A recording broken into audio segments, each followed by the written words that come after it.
বাংলাদেশের মানুষ আমাদেরকে দায়িত্ব দিয়েছে তাদের স্বার্থ দেখার জন্য। আমি আমার অবস্থান থেকে আমি আমার দেশের মানুষের স্বার্থ নিয়ে কথা বলার এবং সেই স্বার্থ রক্ষা করার চেষ্টা করেছি। মাননীয় স্পিকার, মাননীয় সংসদ নেতা, আপনি সংসদ কক্ষে প্রবেশ করার কিছুক্ষণ আগে এই সংসদের সকল সদস্য, সরকারি দল এবং বিরোধী দল থেকে বক্তব্যের মাধ্যমে একটি প্রস্তাব পাশ করেছে। আপনাকে ধন্যবাদ জানিয়ে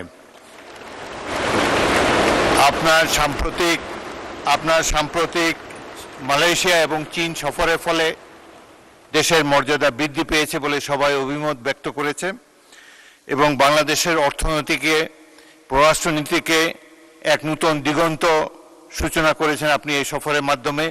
সেজন্য আপনাকে ধন্যবাদ জানাচ্ছি এই সংসদের পক্ষ থেকে। Welcome back to this parliament. আপনি কিছু বলতে চাচ্ছেন? জি মাননীয় স্পিকার, আমি কিছু কথা বলতে চাচ্ছি। বিসমিল্লাহির রহমানির রহিম। মাননীয় স্পিকার,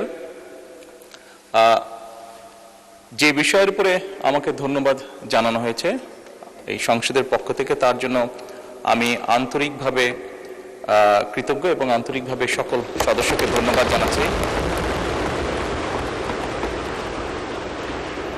মাননীয় স্পিকার, এখানে মূল বিষয় এটি হচ্ছে যে বাংলাদেশের মানুষ আমাদেরকে দায়িত্ব দিয়েছে তাদের স্বার্থ দেখার জন্য। আমাদের দলের অবস্থান থেকে আমরা একটি স্লোগান ব্যবহার করি, সেটি হচ্ছে যে বাংলাদেশ ফার্স্ট বা বাংলাদেশ প্রথম। আমি যে কাজটি করার চেষ্টা করেছি মাননীয় স্পিকার, আমি আমার অবস্থান থেকে আমি আমার দেশের মানুষের স্বার্থ নিয়ে কথা বলার এবং সেই স্বার্থ রক্ষা করার চেষ্টা করেছি। মাননীয় স্পিকার,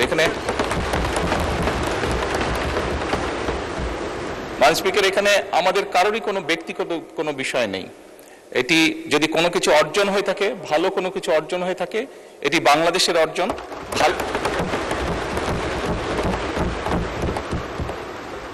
এই সফরের মাধ্যমে যদি দেশের মানুষের কোনো অর্জন হয়ে থাকে, সেটি এই দেশের মানুষের অর্জন। মাননীয় স্পিকার,